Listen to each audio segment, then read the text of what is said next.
Hey guys, I am here by the Adriatic Sea in Albania with Chicka, of course, and having some tiramisu and drinking a latte. Well, let's go back to the beginning.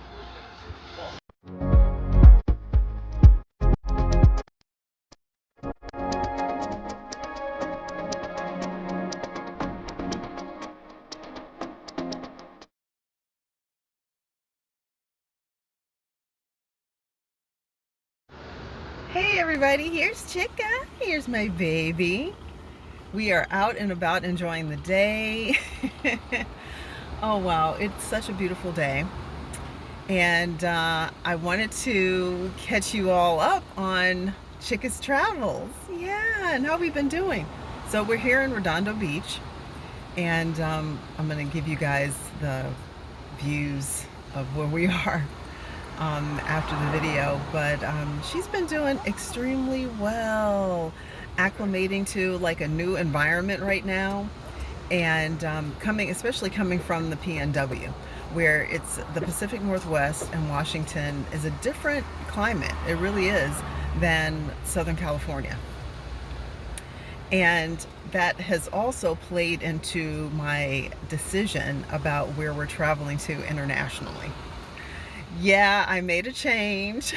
I don't think I ever really said where we were going, but you will see where we're going to be going, and it's not where everybody probably thought I was going to be headed to. I know, you're looking at everybody, Mama, passing by. I know, everybody's just enjoying the day. They're enjoying the day, walking their dogs and just out enjoying the sea air. I should say the ocean air. Why am I saying sea? The ocean air. But anyway, you guys, Chicka did so well on the flight. I have to tell you, this was her very first flight. She did extremely well, and I'm gonna go over everything that I did to prepare for that travel day, and this is probably gonna be a part of that video. What I did was got her started early in the morning, so her day started probably an hour earlier than what it usually would have. So instead of her eating about 7, she's going to get some water now. She's going to get some water, Mama. It's instead of starting, oh, there she is. She's just laying down for a little bit. I'm going to move my arm so you guys can see her. So instead of her day starting at about 7 with us going for a walk, and then her coming back in and having her breakfast, we did the opposite. So she ate at 6 a.m. and then I loaded up the car and that kind of thing, and we just headed out, and I just took her for a walk at a park. So we went to a park, had a walk and that kind of thing. And this particular day, I made sure that she had a few more walks than what she usually does have. I mean, typically we try to go on at least 2 walks a day, but we probably had 3 that day, because by the time it was ready for our flight in the evening, then she was really exhausted. She was pretty tired, and so she was ready. That's why I scheduled an evening flight. So I scheduled an evening flight to coincide with her bedtime, which worked out perfectly. So for all those pet parents, if you're traveling for the first time with your pet, I would suggest that if you think that may work. That worked for Chicka. So that worked for her. So her second meal of the day was at noon. Our flight wasn't until 8 p.m. So her second meal was at noon. I didn't feed her anything else. She just had plenty of water to drink. We went on a couple more walks. Now, what I do want to tell you is that she had no interest at all in going to the pet relief places in the airport. She sniffed around and she was like, I don't think so. This is not it. So I'm not doing it. So we had to go prior to that. And she's really good for a 13-year-old dog for holding it in, I guess, because when I walk her in the evening before bedtime, I will walk her, 7, 8-ish, and she's fine until 7 in the morning, so she's okay. But the thing is that I relieve her plenty of times during the day. So she's getting out and she's relieving herself multiple times, but she doesn't really have to go something that's excessive. But I just make sure, because she's an older dog, I just want to be making sure that she's relieving herself in a timely manner, because I don't want her to have any kidney issues and things like that. And I'm also going to tell you about the vet visit. So there's so much involved when you are traveling with a pet. There's a lot of paperwork involved. So back in July, Chicka already had her annual visit to the vet to, make sure she was up to date on her vaccines and things like that. She had all that. Now, even though she already had a rabies shot that was good for 3 years, because we're traveling internationally and there are certain requisites, requirements, and things like that for certain countries, she had to get another one. So she's already microchipped. So you have to make sure your dog is microchipped before they get their rabies shot. So then she had the rabies. So that now is documented on the microchip. Now, the other thing, depending on the countries that you're going to, they may have to get a titer test. What that is equivalent to humans getting a COVID test to test for antibodies. That's basically what it does. So the titer test is testing for the number of antibodies, and it has to be a certain number depending on the country you go for. For Asian countries such as going to Japan, China, South Korea, I think even Singapore and Malaysia, they have, higher standards and things like that about where that titer test needs to be, because they are rabies-free countries. Particularly, I believe Singapore and Malaysia are. And just to let you know, it is an automatic 7-day mandatory quarantine in Malaysia if you bring your dog. I don't care if you've met all the other requirements and everything you're supposed to do. It's an automatic 7-day quarantine for your pet. So sad to say, Malaysia is not one of the places we're going to right now, because there's no way I would have her on an 11-hour flight and then give her over to people I don't know for 7 days. I'm not doing that. That may come later down the road, because I love Malaysia and I wanted to go back. I've been there a couple of times, and that's where I really had my mindset on going. But everything that I'm doing right now is really tailored to where she can go and what's going to be best for her, okay, at 13 years old. She is healthy for a 13-year-old. She's within her normal range of weight. She just had her second vet visit, because this was the visit that we had for the vet here in California that is going to issue the health certificate. And the USDA has to also put a seal of approval on that. So pardon the noise, because people are walking by here. This is kind of like a promenade or something. So you have people walking by and you may hear noise. And I don't have on my microphone. If I had on my microphone, it would blot out all of that noise. So my apologies for that. So, yeah. So anyway, we've already done that. And this is the thing. This is what I didn't know. I was thinking, oh, you do all of that first, right? You go to the vet, you have the exam, they're going to issue the health certificate, then you buy your ticket. You have to buy your ticket first, and then the USDA is going to issue that just a few days before you're going to fly. I mean, I'm like, what? I'm thinking, no, why would I do that? That just doesn't sound very efficient to me, and it's like last minute, but that's the order. That's the way it has to be done.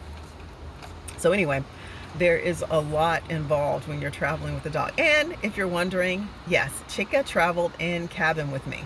She traveled in cabin. We were on Delta. They were wonderful. And for those who didn't see the pictures, I'm going to post those too. She had a shirt on that said, "My heart belongs to Delta." Yes. And then also getting some water, Mama. Are you okay? Hey, baby. Hey, baby girl. It's my girl. It's my Chicka baby. It's my Chicka baby. I love you. I love you, my mama. My mama bear. My little Chicka baby. It's my little Chicka baby. So, yeah, where was I? So, hey, baby. Hey, baby. Hey, baby. It's going to be time for TREAT pretty soon. I am not going to say it aloud, because then she'll be like, what? So it'll be time for a TREAT soon. So yes, that was everything that was pretty much involved. The right carrier, you have to make sure that you have the right carrier. Ours is it's a soft-sided one, but hers also can let out. It's like a little condo. Dogs, it's like a little condo. So she was able to, you know, lay down and relax in this, and she was right there in front of me. And I flew first class because I wanted more leg room and that kind of thing for her, and it was fine. Plus that flight wasn't even a crowded flight at all, but it was like a 3-hour flight, so she basically got initiated with that, and it was great. Hey mama, you sleepy? You sleepy? Hey mama's girl. Hey mama's girl, you sleepy? So yeah, basically it was a really good day. And it was, I mean, once you get the paperwork involved, once you get the paperwork all worked out and everything, then it's pretty easy after that. I mean, because once you go to another country, and you have to keep in mind, all countries have different requirements. Not every country is going to require a titer test either. They're going to require that your dog is up to date on all their vaccines. They have to have their rabies. They have to be up to date on that. They have to be microchipped. Okay, so microchipped, up to date on all their vaccines. They have to have the rabies. The microchip has to be done before that. See if I'm forgetting anything else. And then depending on where you're traveling to, they're always going to have a health certificate. It may be an import permit involved. Okay, may be involved depending on the country. I know Thailand requires that, an import permit. If you're going to the EU, once you get there, then you're going to get a passport for your pet. You're going to have an international passport. I know. Isn't that groovy? That's so cool. But anyway, I hope this video is going to help those pet parents out there who have this trepidation and they don't want to leave their pets. You know, they don't want to put them in, they don't want to board them or anything like that, or they don't have anyone else to keep them. And while they travel, you can travel with your pet, and it depends on, there are a few pet-friendly airlines such as Delta, KLM, let's see who else, I heard Alaska is, and I think there's one other one, but we flew Delta and they were great from beginning to end during the flight. The crew was fabulous. They were so kind and just very attentive and things like that, just coming by and making sure that she was okay, and she was just sleeping away. So, and they asked if she could have treats, but she's on a special diet, by the way. She's been on Farmer's Dog for the last year, because when I got to her, she was 34.5 pounds, and now she's 24 pounds. And she fluctuates. It's so funny. She fluctuates between, it could be 22, 24 pounds, you know, that kind of thing. And that all depends on a poop or a couple of poops for the day. You know, that really depends. But she is a Chihuahua Terrier mix. So she's not a Chihuahua that's 6 pounds. She's not a Terrier. She's both. What kind of Terrier? I don't know yet. But I think eventually I'm going to get that DNA for her to find out. So she fit inside her carrier. That was great. And it was all good. And so here we are. So, and we're getting ready for our first international flight in 5 days. Oh my God, it's so exciting. So anyway, thanks guys for watching. I hope this helps. If you have any questions or whatever, hopefully I can answer whatever those are. But my suggestion is to always talk to your vet. It needs to be a USDA accredited person, a vet, who is going to issue the health certificate and that kind of thing, and the USDA has to sign off on that and all that stuff. So anyway, you guys have a blessed day. May the Lord bless and keep you, and his face shine upon you. May he be gracious to you and give you peace in the mighty and precious name of Jesus. I think I said that backwards. It's like, may the Lord bless and keep you, and he be gracious to you.